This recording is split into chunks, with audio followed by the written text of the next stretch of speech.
Salmo 115. No salmo anterior, as antigas maravilhas executadas por Deus foram recontadas para a sua honra. E neste salmo lhe é suplicado que se glorifique novamente a si mesmo, porque os pagãos tiravam conclusões com base na ausência de milagres, negavam inteiramente os milagres das eras anteriores e insultavam o povo de Deus com a pergunta: onde está o Deus deles? Entristecia o coração dos piedosos o fato de que Jeová fosse assim desonrado e, tratando sua própria condição de opróbrio como indigna de observação, eles imploravam ao Senhor que ao menos vingue o seu próprio nome. O salmista está evidentemente indignado com o fato de que os adoradores de ídolos tolos sejam capazes de levantar uma questão tão insultante para o povo que adorava o único Deus vivo e verdadeiro. E tendo consumado seu sarcasmo com as imagens e seus feitores, ele procede para exortar a casa de Israel a confiar em Deus e bendizer o seu nome. Versículo 1: Não a nós, Senhor, não a nós, mas ao teu nome da glória. O povo indubitavelmente deseja alívio dos desdenhosos insultos dos idólatras, mas seu desejo principal era que o próprio Jeová não fosse mais o objeto dos insultos pagãos.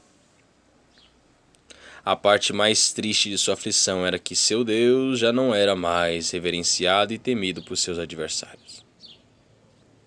Quando Israel marchou até Canaã, um terror cobria todo o povo ao redor. Uma aranha que pulou aqui. Spider-Man. Todo o povo ao redor.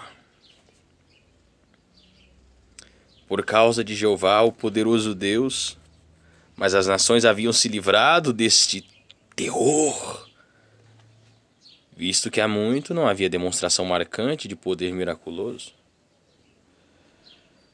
A repetição das palavras não a nós parece indicar um desejo muito sério de renunciar a qualquer glória, que eles em qualquer momento tenham orgulhosamente apropriado para si. E também estabelece a veemência do desejo deles de que Deus, independentemente do que lhes custasse, magnificasse o seu próprio nome. Nesses dias, quando as primeiras vitórias do Evangelho são somente lembradas como histórias de um passado vago e distante, céticos podem gabar-se de que o Evangelho perdeu sua força jovial e cogitam, inclusive, difamar o nome do próprio Deus. Podemos, portanto, suplicar devidamente pela interposição divina, para que a aparente mácula possa ser removida de seu brasão e que sua própria palavra possa resplandecer gloriosamente, como nos dias passados. Podemos não desejar o triunfo de nossas opiniões por amor a nós mesmos, ou pela honra de um grupo, mas podemos orar confiantemente pelo triunfo da verdade, de modo que o próprio Deus seja honrado. Charles Haddon Spurgeon. O salmista, por meio dessa repetição, insinua nossa tendência natural à autoidolatria e a nos magnificarmos, além da dificuldade de purificar nosso coração destas autorreflexões. Se a ser angelical recusar uma glória indevida, roubada do trono de Deus, Apocalipse 22, versículo 8, versículo 9, é diabólico aceitar e valorizá-la. Procurar a própria honra não é honra. Provérbios 25, 27. É vil a desonra de uma criatura que, pela lei de sua criação, é submetida a outro fim. a ponto de sacrificarmos nosso próprio crédito, a destreza de nossas mãos ou a sagacidade de nosso juízo, acabamos subtraindo de Deus. Stephen Charnock. Pudéssemos ver o céu aberto, pudéssemos ouvir seus contentes e gloriosos aleluias, pudéssemos ver sua inumerável companhia de anjos e conjunto de santos glorificados, enquanto lançam suas coroas diante do trono, ouviríamos o coro universal de todas as bocas pronunciar: não a nós, Senhor, não a nós, mas ao teu nome dá glória. Não a nós, Senhor, não a nós, mas ao teu nome dá glória, por amor da tua misericórdia e da tua fidelidade. Barton Boucher.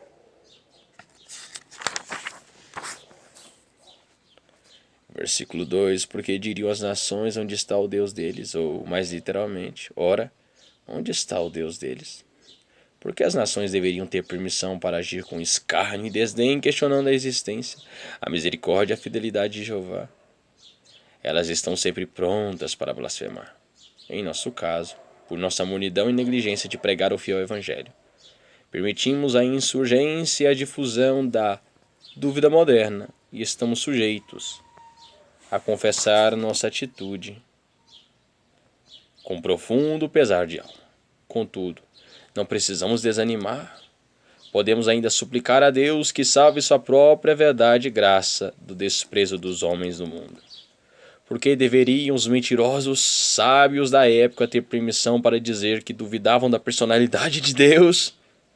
Por que deveriam dizer que respostas às orações são ilusões piedosas e que a ressurreição e a deidade de nosso Senhor Jesus são pontos questionáveis?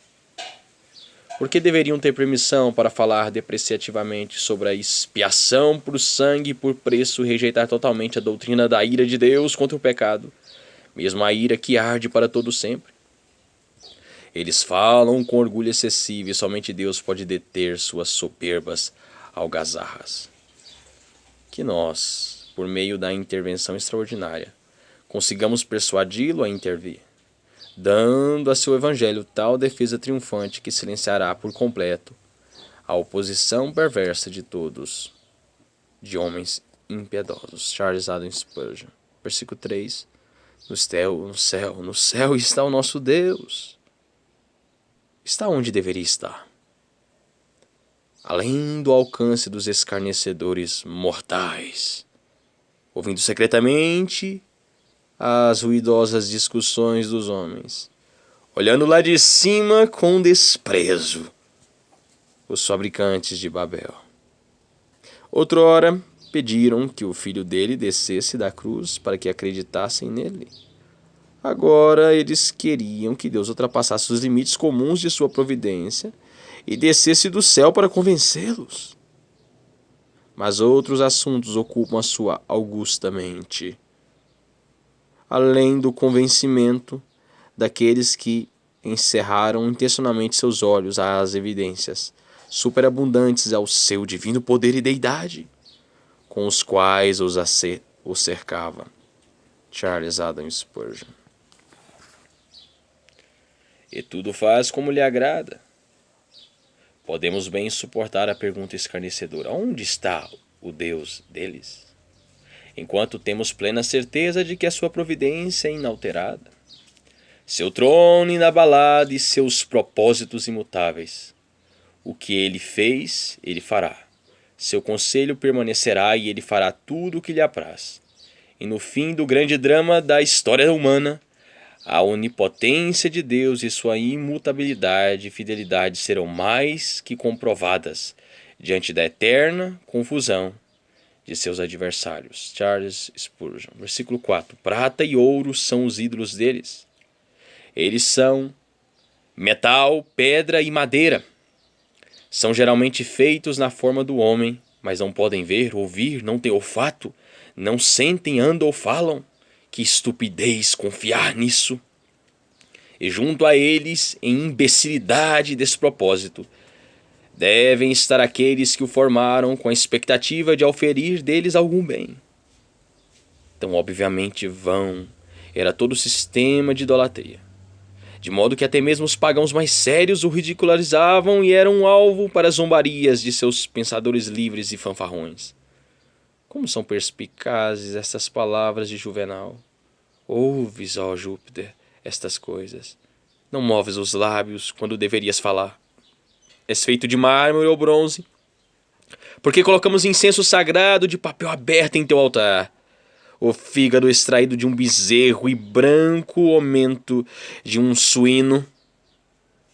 Pelo que percebo, não há diferença entre tua estátua e a de Batilo. Sátira, 8º, 113. Essa ironia figurará, mas perspicaz quando se souber que Batilo era um violinista e ator, cuja imagem, pela ordem de Polícrates, foi erigida no templo de Juno na ilha de Samos. Adam Clarke. Os idólatras pleiteiam em favor de seus ídolos, alegando que o único propósito é representar seus deuses e manter sua presença mais palpável. O espírito, contudo, não permite esta súplica e trata essas imagens como os próprios deuses que eles adoram. Os deuses que declaram representar não existem verdadeiramente e, portanto, sua adoração é completamente vã e tola. Não deve o mesmo ser dito da fingida adoração de muitos nos dias de hoje, que sobrecarregam a sua adoração com ritos representativos e cerimoniais ou símbolos expressivos ou moldam para si, em sua imaginação, um Deus diferente do Deus da revelação. W. Wilson. Versículo 4 a 7. O imperador Teodósio ordenou a demolição do templo pagão. O bispo Teófilo, acompanhado aos soldados, apressou-se para subir as escadas e entrar no santuário. A visão da imagem, por um momento, fez até mesmo os cristãos destrutivos hesitarem. O bispo ordenou a um soldado que a golpeasse sem demora. Com o machado, ele golpeou a estátua no joelho. Todos esperavam com certa comoção, mas não houve som ou sinal de ira divina. Em seguida, os soldados subiram até a cabeça e a derrubaram. Esta rolou pelo chão. Uma grande família de ratos, perturbada em sua tranquila habitação dentro da imagem sagrada, correu para fora da imagem trêmula em direção ao chão do templo. Na sequência, o povo começou a rir e a destruir com zelo redobrado. Eles arrastaram os fragmentos da estátua pelas ruas. Até mesmo os pagãos ficaram indignados com os deuses que não se defenderam. A enorme construção foi lentamente destruída e a igreja cristã foi construída em seu lugar. Ainda havia certo medo entre o povo de que o Nilo demonstrasse desagrado, recusando sua usual enchente. Mas quando o rio se encheu, com mais do que sua cheia e generosidade comuns, toda a ansiedade foi dissipada. Andrew Head. Versículo 4 a 8. Teodoreto não fala da abadia de São Públio, a abadia de uma companhia de freiras em Antioquia, que costumavam cantar o salmo, enquanto Júlio passava em procissão idólatra. Prata e ouro são os ídolos deles, obra das mãos de homens. Torne-se semelhante a eles, os que o fazem e quantos neles confiam. E ele narra como o irado imperador fez seus soldados esbofetearem até que sangrassem, pois era incapaz de suportar a aguilhoada da antiga canção hebraica, Nile en Nittendale. Versículo 5. Tem olhos e não veem? Não podem dizer que são os seus adoradores ou o que lhes oferecem, certos? Ídolos tiveram joias em seus olhos mais preciosos que o resgate de um rei, mas eram tão cegos quanto o resto da irmandade. Um Deus que tem olhos e não pode ver é uma divindade cega, e a cegueira é uma calamidade, não um atributo da divindade. Muito cego deve ser aquele que adora um Deus cego. nos compadecemos de um homem cego. Estranho é adorar uma imagem cega. Charles Haddon Spurgeon, versículo 6. Tem ouvidos e não ouvem. Sócrates, por desprezo aos deuses pagãos, jurou por um carvalho, uma cabra, um cachorro, considerando estes deuses melhores do que aqueles. Tem nariz e não cheiram. O salmista parece amontoar estas sentenças com algo do espírito sombrio e sardônico de Elias quando disse: clamai em altas vozes, porque ele é Deus. Pode ser que esteja meditando, atendendo às necessidades, ou de viagem, ou a dormir, e deve ser acordado. Charles Haddon Spurgeon, versículo 7. Seus pés não andam. Eles devem ser erguidos até seus postos, ou nunca alcançariam seus santuários. Precisam ser fixados em seus santuários, ou cairiam. Devem ser carregados, ou jamais se moveriam. Não podem resgatar seus amigos nem escapar da iconoclastia de seus inimigos.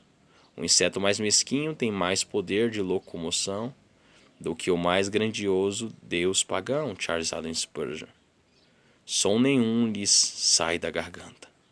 Eles não podem nem mesmo alcançar o ruído gutural dos animais de ordem mais inferior, nem o grunhido ou rugido. Um gemido ou nem mesmo um lamento pode sair deles. Charles Haddon Spurgeon. Versículo 8. Tornem-se semelhantes a eles os que os fazem. Aqueles que fazem para si imagens demonstram sua ingenuidade e são, sem dúvida, homens sensíveis. Mas eles que fazem para si deuses demonstram sua estupidez e são tão insensíveis e petrificados quanto os próprios ídolos. Matthew Henry.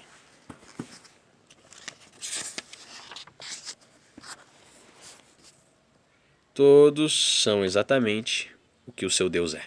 Quem serve ao onipotente é onipotente com ele. Quem exalta a debilidade é ilusão estúpida. Para ser seu Deus é débil como esse Deus. Isso é um importante fator de sustentação contra o medo para aqueles que estão certos de que adoram Deus verdadeiro. E.W. Wengenberg. E quantos neles confiam? Aqueles que afundaram tão profundamente a ponto de serem incapazes de confiar em ídolos. Alcançaram o extremo da insensatez e são dignos de tanto desprezo quanto suas detestáveis deidades. Os severos discursos de Lutero eram muito merecidos pelos papistas. Eles devem ser meros parvos para adorar as relíquias deterioradas que são os objetos de sua veneração. O Deus do pensamento moderno tem extrema semelhança aos deuses descritos neste salmo. O panteísmo é impressionantemente similar ao politeísmo e, contudo, difere muito pouco do ateísmo. O Deus manufaturado por nossos grandes pensadores é uma mera abstração. Ele não tem propósitos eternos, não tem propósitos eternos. Ele não intervém em favor do seu povo. Ele se importa pouquíssimo com o quanto o homem peca, pois ele concede aos iniciados uma esperança maior, pela qual os mais incorrigíveis podem ser restaurados. Ele é o que o último grupo de críticos escolhe fazer dele. Diz o que eles escolheram para que ele diga, e fará o que eles se agradarem em prescrever. Deixe esse credo e seus devotos à mercê de si mesmos, e eles formularão sua própria refutação, pois como agora seu Deus é formado à imagem deles mesmos, eles gradualmente se moldarão à imagem de seu Deus. Charles Haddon Spurgeon, versículo 9. Israel confia no Senhor, seja qual for nossa dificuldade, e ainda que profundamente violenta a linguagem blasfema de nossos inimigos. Não temamos, nem fraquejemos, mas descansemos confiantemente nele, que é capaz de defender sua própria honra e proteger os seus próprios servos. Charles Haddon Spurgeon. Israel confia no Senhor. Seja qual for nossa dificuldade, e ainda que profundamente violenta a linguagem blasfema de nossos inimigos, não temamos, nem fraquejemos, mas descansemos confiantemente nele, que é capaz de defender sua própria honra e proteger os seus próprios servos. Charles Adam Spurgeon. Versículo 12. Ele nos abençoará, abençoará a casa de Israel, abençoará a casa de Arão. Sua natureza é abençoar, sua prerrogativa é abençoar, sua glória é abençoar, seu deleite é abençoar. Ele prometeu abençoar e, portanto, esteja certo disso. Ele abençoará, e abençoará, e abençoará sem cessar. Charles Adam Spurgeon. Versículo 17. Os mortos não louvam o Senhor. O pregador não pode magnificar o Senhor estando em seu caixão. Nem o trabalhador cristão manifesta o poder da graça divina pela atitude diária enquanto jaz na sepultura. Nem os que descem à região do silêncio, o túmulo, não projeta voz. De ossos mofados e vermes que se alimentam da carne, não surge som algum de ministração do Evangelho, nem de cântico gracioso. Charles Adam Spurgeon. Versículo 18. Nós, porém, bendiremos o Senhor, desde agora e para sempre. Nós que ainda vivemos garantiremos que os louvores de Deus não acabem entre os filhos do homem. Nossas aflições e depressões de espírito não nos farão irromper nossos louvores, nem a idade avançada e enfermidades contínuas apagarão as brasas celestiais. Não, nem mesmo a morte em si nos fará por fim a esta encantadora ocupação. Os mortos espiritualmente não podem louvar a Deus, mas a vida dentro de nós nos constrange a fazê-lo. Charles Haddon Spurgeon. Só uma observação. Fé e tulipas é algo apaixonante, maravilhoso. Nossa. Como não amar aquilo? Tenha todos um ótimo dia. Não a nós, Senhor. Não a nós, Senhor. Não a nós, Senhor. Não a nós. Glória somente ao teu nome. Tenha um ótimo dia.